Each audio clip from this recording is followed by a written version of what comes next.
এখন আমরা দেখব কিভাবে এই স্লাইডগুলোকে আমরা আমাদের ওয়েবসাইটে লোড করতে পারি এবং এডিট করতে পারি। প্রথমেই আমরা আমাদের ওয়েবসাইটে চলে আসব। ওয়েবসাইটে আসার পর ড্যাশবোর্ডে যাব, যেটা সবসময় আমাদের লগ ইন করে চলে যেতে হবে। যাওয়ার পরে আমরা এইদিকে ড্যাশবোর্ডে তো থাকবো। ড্যাশবোর্ডে থাকার পর আমরা এই দিকে দেখব। এই দিকে দেখার পরে দেখব যে হোম গ্যালারি। ওকে, হোম গ্যালারি নামে একটা অপশন আছে। এখানে গেলে দেখব, মাউসটা নেওয়ার পরে দেখব যে home gallery add new photo. আমরা সরাসরি অ্যাড নিউ ফটোতে চলে যাব। অ্যাড নিউ ফটোতে চলে যাওয়ার পর এখানে আমরা কোনো কিছু যদি লিখি তাহলে এখানে দেখেন আমাদের শিক্ষার্থী 4 এরকম লেখাটা যে শো করতেছে। এখানে যদি আমরা কিছু লিখি তাহলে ওই এরকম টাইপের লেখাটাই শো করবে। যাই লিখি আমরা আমাদের প্রয়োজনে। আমরা আপাতত কোনো লেখা দেখাতে চাচ্ছি না।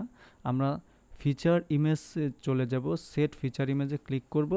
করার পরে আবার ঠিক আগের মতো আপলোড থেকে ইমেজগুলোকে আপলোড দিব। সিলেক্টে যাওয়ার পর আমরা ড্যামি কিছু ইমেজ নিয়ে রেখেছি। এই যেখানে ইমেজ নিলাম, এই ইমেজটাকে জাস্ট ওপেন করলাম। আবার আমরা আরও কয়েকটা ইমেজ নিতে পারি। প্রথমে একটা নিলাম, দেন সেট ফিচার ইমেজ, তারপরে পাবলিশ দিব। পাবলিশ দেওয়ার পর যদি একটু রিলোড করি তাহলে দেখব যে এখানে একটা কি চলে আসছে। ঠিক আছে, এখানে কিন্তু একটা লেখা চলে আসছে। সো দেখতে খারাপ না, ভালো লাগতেছে। এখানে আমরা কিছু তথ্য দিতে পারি। এর জন্য আমরা দিতে পারি পঞ্চমী ঘাট, পঞ্চমী ঘাট উচ্চ বিদ্যালয়, বা আমরা আমাদের মতো করে যখন যেটা ইচ্ছা সেটা দিতে পারি। দেওয়ার পরে রিলোড দেব। রিলোড দিলে দেখব এখানে সেই লেখাটা শো করতেছে। ঠিক আছে, শো করতেছে খুব সুন্দরভাবে। তারপরে যদি আমরা আরও দু একটা ইমেজ বা স্লাইডার এখানে অ্যাড করতে চাই, সেম পদ্ধতি। আমরা হোম গ্যালারিতে চলে যাব। হোম গ্যালারি থেকে অ্যাড নিউতে যাব। অ্যাড নিউতে যাওয়ার পরে একই পদ্ধতিতে আমরা যাব, যেটা আমরা অলরেডি এখানে করে রাখছি।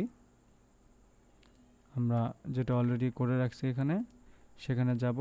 এটা দেওয়ার পরে ফিচার ইমেজ থেকে আমরা আরও কিছু ইমেজ নিয়ে আসবো, অ্যাজ লাইক যেভাবে আমরা আমাদের জিনিসগুলোকে সেট করি। ওকে, জাস্ট নিয়ে আসলাম। দুইটা এখানে নিয়ে আসতে পারবো না একসাথে, একটা একটা করে নিতে হবে। জাস্ট পাবলিশ দিব। পাবলিশ দেওয়ার পরে আরও একটা নিউ ফটোতে যাব বা অ্যাডে যাব। এখানে আরেকটা লিখলাম। এখানে সেট ফিচার ইমেজ থেকে আমরা এটাকে নিলাম। আমরা যদি রিলোড দেই তাহলে দেখি দুইটা আছে অলরেডি। আমরা এটা নিব না, আমরা অলরেডি এটা নিছি। জাস্ট এটাতে নিব, পাবলিশ দিব। দেওয়ার পরে আমরা আমাদের সাইটটাকে রিলোড দেব। এখানে দেখব তিনটা ছবি চলে আসছে। এখানে ক্লিক করি, তিনটা ছবি চলে আসছে। এক এক করে এগুলো স্লাইড হয়ে সামনে আগাবে এরকমটা। এগুলো আমরা ইচ্ছেগুলো আমাদের মতো করে আমাদের বিদ্যালয়ের শিক্ষার্থীদের ইমেজগুলো আমরা এখানে দিতে পারি।